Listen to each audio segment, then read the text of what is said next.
Patch notes are finally out for one of the most anticipated patches to date, which is going to be the 1.0.26 dubbed Warring Reignited. So, in this video, we're going to be discussing the brand new migration system, what we know about it so far, and what to expect with this upcoming patch, discuss everything that's new, and also break down the bundle for the migration so you know what you're heading into and you can prepare accordingly.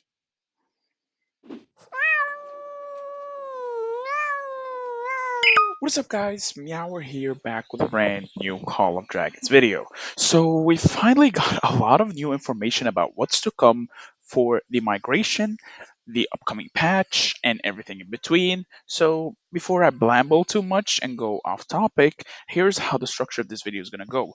We're going to be breaking down the new patch notes we just had come out about the new patch War Reignited, and then we're going to be breaking down the migration, what we know so far, and show you guys a little few sneak peeks.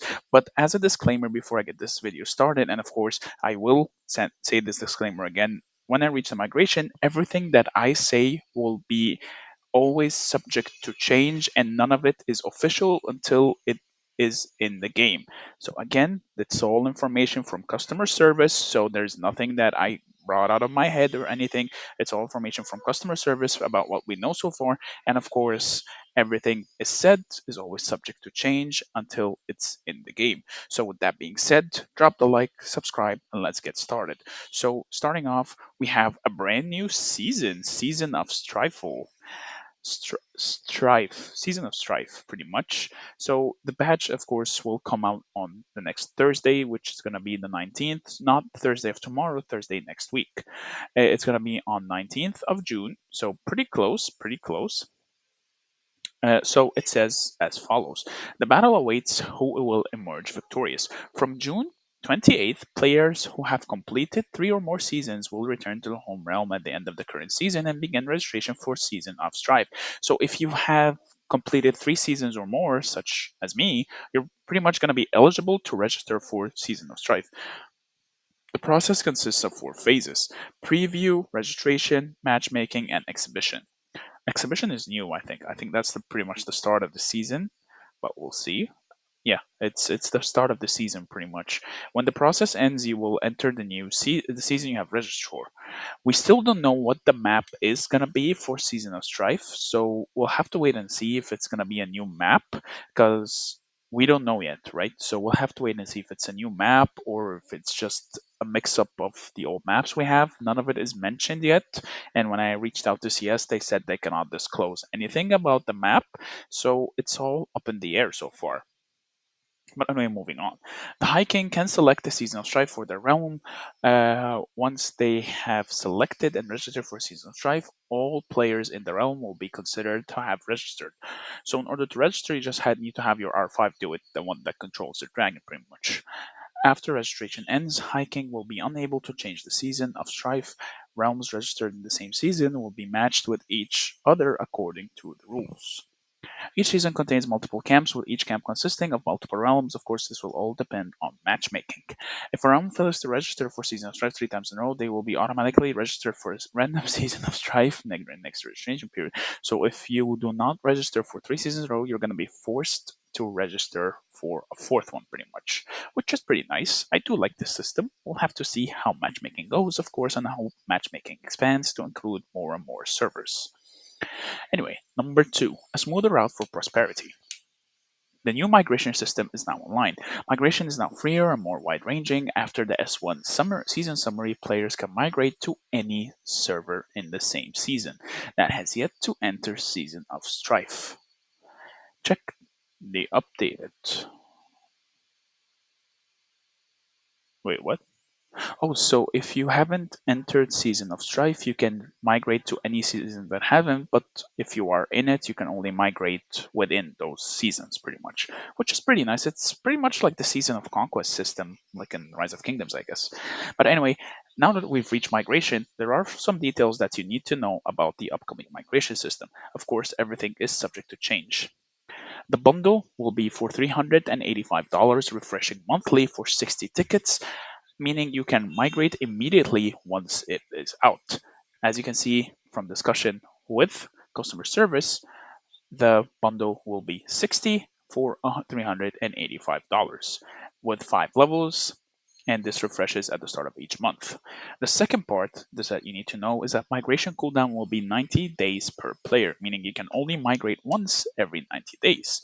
The maximum power for passports is 60 for whether if you are 101 million or 500 million, 1 billion, whatever power you are. Once you hit the 100 million threshold, the price for maximum amount of passports will be 60, which costs a total of $385 or however time is needed to get it from the Alliance store. So pretty reasonable, pretty cheap, especially because I see a lot of comparisons to Rise of Kingdoms system. So this is much cheaper than Rise of Kingdoms. The Mondo will provide 60 passports per month. Resources need to be deleted under Storehouse. Now, this is the part I don't really like, and I hope it gets adjusted for at least the first migration, because no one's ready for this, to be honest. I don't really like it at all personally, and I do hope it's reconsidered, at least for the first time we migrate in. Number six, special migration, which is the ability to exceed the cap of your server, is going to be one person per month. And finally, here is the breakdown of the bundle. Of course, it is subject to change.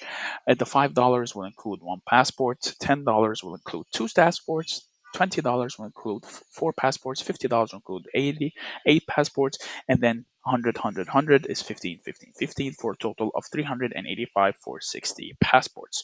So all in all, pretty reasonable, pretty nice, pretty cheap, and I just want to see how it goes because I do want to group up with my friends. Moving on. To improve your user experience, we have added a number of test features such as auto exploration, auto peacekeeping, auto gathering, quick collecting, multi replenishing resources, and multi speed up. Seems like we're getting a lot of systems from other games here. This is nice. These are all really nice quality of life changes. These features will be made available on a select number of test servers before being officially rolled out, which is pretty nice, pretty good to have it in like a selected environment just to know how it goes, iron out the bugs and everything in between. So I like this. I'm excited to see how it goes. Number three, hero levels will no longer reset at the beginning of the season. At the same time, we have increased the XP required to reach heroes levels 31 to 60 in season 1. When updates we're not gonna have any more hero resets. Let's go. Let's go. Let's go. That's so good. That's so good. Oh my god. Tactical manuals will no longer be scrapped at the end of the season. You will continue using tactical manuals. Oh, yeah, yeah, yeah. Me likey, me likey. So pretty much just get all your commanders level 60, inflate your power, and not have to worry about commanders de-leveling ever again. That's really good. That's a really good change. Finally, it's happening. We've been asking for this for a while.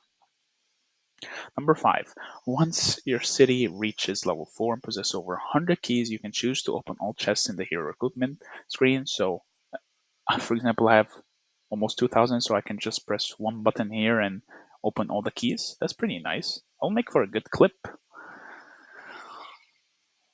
Okay, what else here? After drawing times 10 multiple times on artifact draw screen, you can skip all opening animations for that day when you next choose. This is like the opening animation skip from AFK Journey, pretty much, that when you draw to a few pulls here and there, you are able to skip all the animations pretty much and just make it instant. So that's pretty nice. Storage limit for pet skills have been increased. Let's go! This is a big W patch so far. On the hero recruitment screen, you can now only open one free silver chest per day, but don't worry, you will also be given more silver keys in Titan's Legacy. Okay, I mean, silver keys are not like the most impactful things. Maybe in the early game it's super impactful, but after a couple of seasons, pretty much none of the heroes you get from them are usable anyways, except for the gathering ones. Even for free to plays, you're better off running a 5-1-1-1 legendary than an awakened epic. It's just the nature of the game, pretty much. Alliance Help progress will now be shown on the technology and construction speed up pages. Oh, nice. That's a nice quality of life change. These are all very good changes. I like it. They've been listening to our feedback. Super nice, super nice. Number three, an even richer combat experience. New attack march mode. Oh, this is pretty controversial. I heard a lot about this. Enabling March Attack, it's pretty much like attack move if you've played RTS games. You just, give your Legion order to an attack move and they will just attack anything in the way. But there are some concerns about it, but let's just read it first. Enabling March Attack will allow you to give March Attack orders while marching to a destination. Legion will attack any other Lord's Legion it encounters along the way. March Attack can be enabled in settings. General can be enabled from the management screen after deploying a Legion. The PC hotkey has also been changed to allow you to give orders more quickly. So here's what I think about this, right? I think it decreases the skill ceiling or the skill floor of the game, but it doesn't impact the skill ceiling because this kind of dumbs down fighting, but at the same time, you're not going to be microing. So if you're a lazy fighter, this could be good for you. But if you're a micro intensive fighter, you won't really bother with this. So I see it as a win win because it's more merits for me if someone is attack moving and they're not microing. And it also encourages people to fight more. But at the same time, this could be harmful for cavalry that tend to focus all the AFK marching marches. So if a cavalry wants to flank the back line now, they can be punished for it, especially because players tend to not pay much attention to their marches when they're moving to a certain destination. But again, we'll have to see how it performs in the game itself. Number two, to further improve the combat experience and balance attributes and the attributes and hero and skills of some heroes and artifacts have been modified. So in this had a little change. Previously inflicts infernal on target and two nearby legions, increasing all damage taken by up to 20% for 2 seconds, while healing the slightly wounded legions surrounding the target for 350. It now deals diffused damage, so it does more damage overall. So it has a damage factor, it has the same healing, and it just got a buff pretty much. This is a nice buff actually. This is a nice buff. Like it was in this 2 seconds or 3 seconds. Here it's 3 seconds. So I'm not sure if this is like a nerf disguised as a buff or what exactly. I'll have to ask about this. I'll ask CS about this, but for now it seems like there's either a typo here or they're missing something.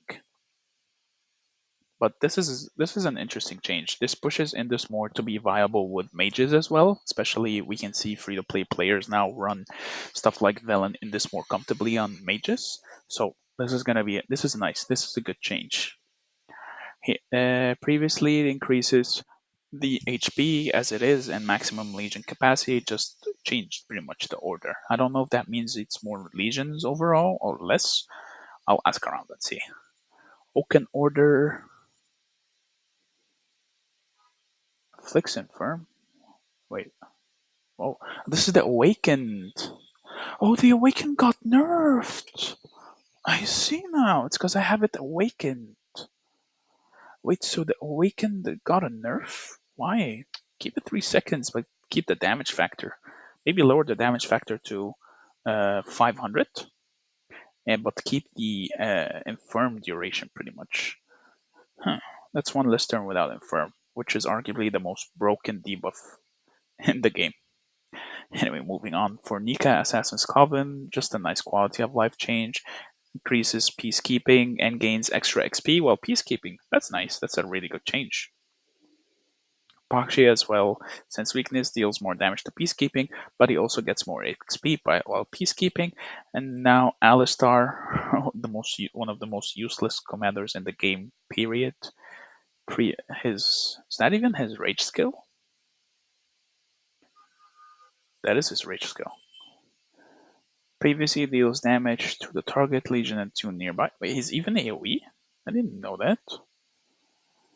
Now deals damage to target legion for Cower. Cower is a new debuff, it seems. Counterattack damage dealt lowered by 20%. Ooh, this is a really nice one. This is a really nice one. I like this debuff. I hope to see it on more commanders. It could pretty much shut down Hoskanara, but it's only for 2 seconds, so it's not that much. Skill range has also been increased. Light of Soarland. When Alistair has over 50% remaining, 20% chance to gain riposte and passion while launching normal attack, increases counterattack damage.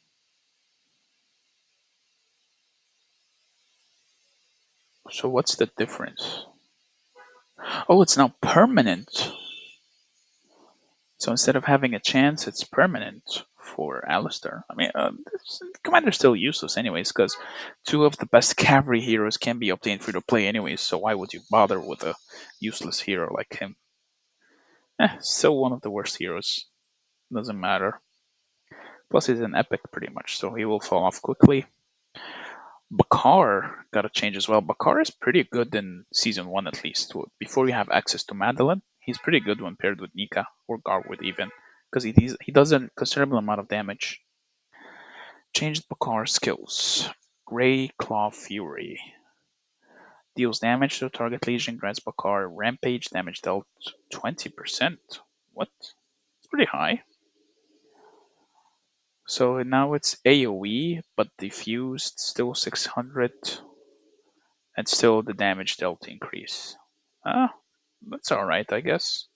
A nice loving for the epic commanders is always welcome, to be honest. There's not so far no changes here are meta breaking, except maybe in this one might push her more into viability into core marches now instead of being a support march pretty much. Fearsome Roar. When Bakar's legions hit with a normal attack, they have a 10% chance to inflict gloom on the target, reducing their attack by 25% for 4 seconds. This effect can be triggered once every 10 seconds.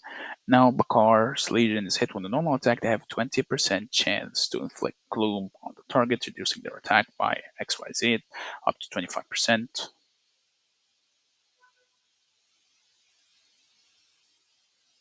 So it's just 10% buff, pretty much.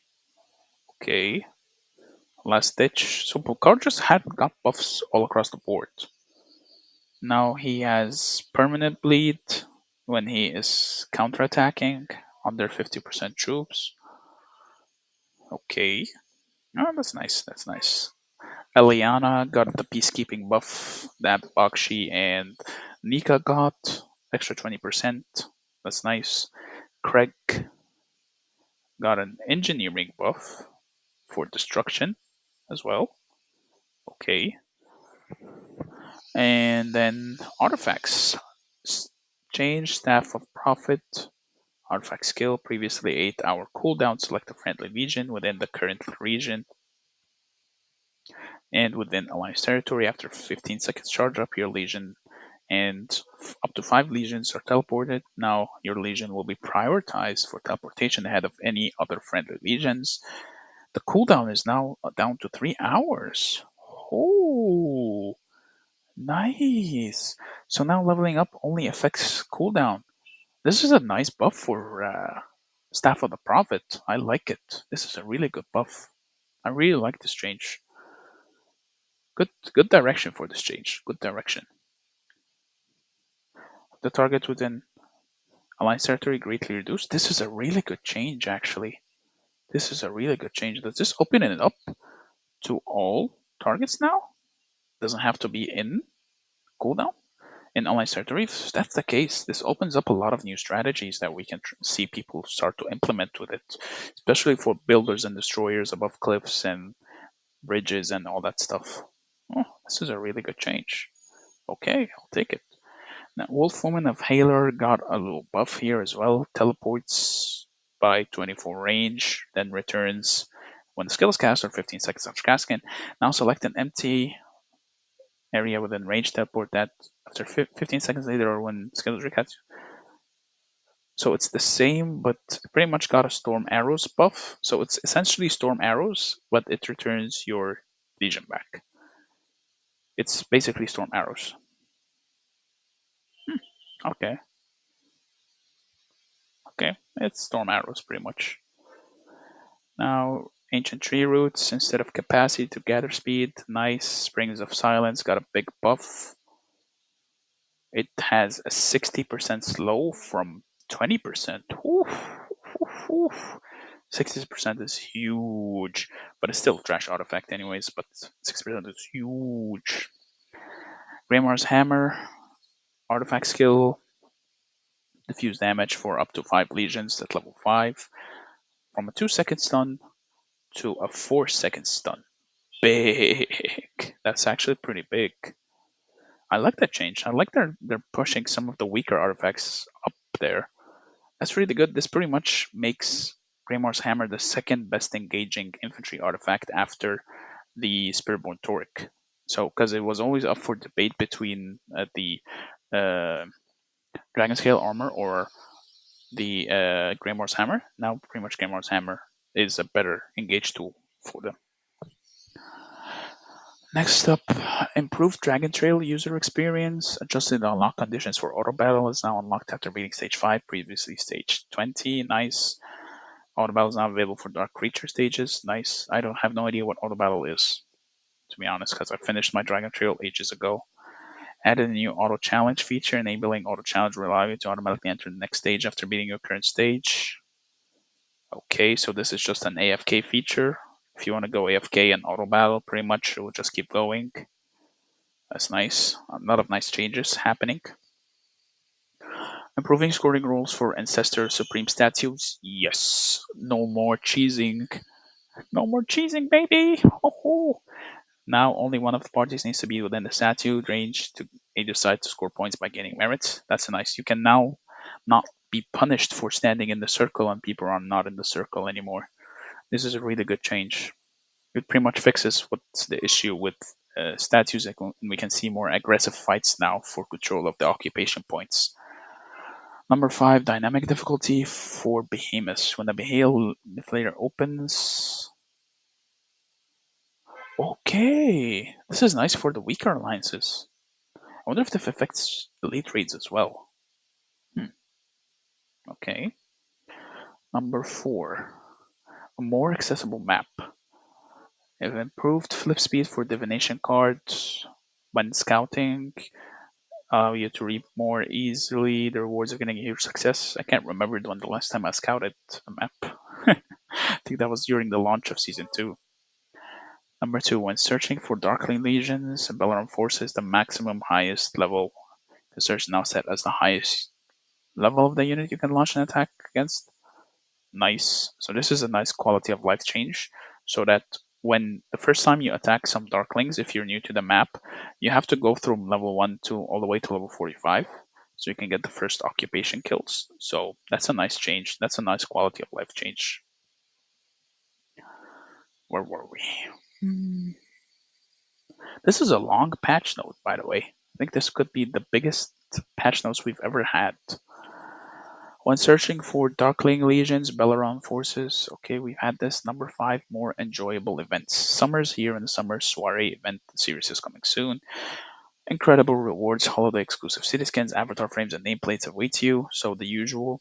Festive of Longitude, log in daily, 7 days of great rewards. Wings of Silk, collect lowlies and dream butterflies and exchange them for your heart's desire. And chance encounters, travel to the land of fight the darkness. Strange and rare encounters, okay. Alliance quiz, like the Valen quiz, pretty much. Treasure hunt, which is the treasure hunt. Great heights. The skin, I predict, is going to be infantry. This is just my prediction, of course, and I could be wrong. I will predict and say it's going to be infantry HP, but of course, take what I say with a grain of salt. This is just my prediction. Number 2, the comeback event will become available. We've prepared amazing homecoming gifts to help old friends to return to the battlefield. You can also choose to begin your adventure in a new realm. Okay, no idea what the comeback event is. I think it's just for returning players. I guess so. For inactive accounts, maybe. Mm. Behemoth raids user experience improvements. Frost Giant, Thunder Raid, Magma Demon, and Frost Dragon are now available for Behemoth raids. The event, nice. Each event lasts 2 days, with a random behemoth available each day. The same behemoth will not be made available twice. Challenge one or both and claim incredible rewards for victory. So more rewards equals more nice. Number 4, adjustments to Titan's Legacy challenges. Certain daily challenges have been removed, and the Alliance donation challenges have been moved to seasonal challenges. Okay, why not? Why not? Number 6, improved alliance system. How long is this patch? Personal honor point rankings are now shown in Alliance rankings and Season T1 and Season B2. Okay. When purchasing daily deals bundle, the 3 within chests will only appear as 1. That's nice, which contains rewards equivalent to 3 within chests. Okay, less clicking, I guess. The base capacity of Alliance Storehouse has been greatly increased, essentially doubled. 1 million gold, 1 million wood, 500,000 ore, and 400,000 mana. Pretty much double what we have. That's a really good change. It allows for more fighting and more intense, pretty much pressure situations because it will be harder to drain the enemy allies. So it will be easier to progress throughout the zone as soon as pass opens. So this is a really good change and this encourages a lot of fighting as well. Number 4, coordinates given in Alliance decrees now include server information when the coordinates are located on the server. View the location on that server. Okay. Migration items are now available in the Alliance store, and we've discussed the bundles of these in the earlier part of the video as well. So it will cost you 400,000 credits and restocked once a week. You can purchase one per week, pretty much, according to the Q&A we've had a few days ago. Of course, everything is subject to change. Improved Alliance donation user experience. When you have multiple Alliance donation chances, the option to quick donate will appear after your first donation. This is nice, saves us less clicking, more quality of life changes. There's so many nice quality of life changes in this patch. I really like it. Improved layout of announcements and settings in the Alliance screen. Okay. Number 7, incredible story content. Improved hero dialogue experience in the city. Give us more sweet do so we can get more emotes, please. Farlight, hello. We want more emotes. We want more emotes. Heroes will interact with you more promptly and considerably. Improved story experience for seasons 1 and 2. After choosing to skip dialogue, you will receive a summary of the current plot. Okay. Number 8, other improvements. Improved Warped skill icons, making different Warpeds more visually distinct. Nice. Reduce frequency of daily dialogues with heroes. No, we don't want that. We want to give more trust. Boo. Number 3, improved the reporting system. You now receive results of your reporting game via mail system. Okay, I can definitely see that as being a good thing. Number 4, improved display of village quests and season adventures. And number 5, cooldown for Legion markers has been reduced from 5 seconds to 1. Whew, that was a long, long patch. I'm out of breath. Hopefully you guys are just excited as I am for this patch, and I'm looking forward to see more details about how the migration will work out and what the season of Strife is. Will it even include a new map or not? I know everything. Super hyped up, super hype, choo choo. Also, no mention of new heroes, so that gives us more time to save up, to skip the cavalry heroes, of course, and eventually focus on the infantry ones. Of course, we gotta save up those tokens, or don't. It's up to you. But anyway, guys, I hope you liked this recap of the season update. Wowee. This is arguably, I think, the longest patch notes video I've ever made, maybe. I'm not sure. But what do you guys think about the upcoming patch? Do you like it? You don't like it? What do you think can be improved? Be sure to use the feedback at the end of this long system mail to give feedback. It will always help the developers improve the game and always listen to suggestions. But on that note, wait, what? Whether if it's in Tamaris, Belleron, on a battlefield, or in the middle of a blizzard. Oh, I thought it was a hint for the new map. Oh well. I hope you guys liked this video. If you did, please be sure to drop a like. Don't forget to subscribe. Join the Discord. The link is in the description. And I will see you in the next video. Meow meow. If you enjoyed this video, click here to watch the next video. Oh, meow meow meow. Meow meow meow meow meow meow. Meow meow meow. Meow meow meow meow meow.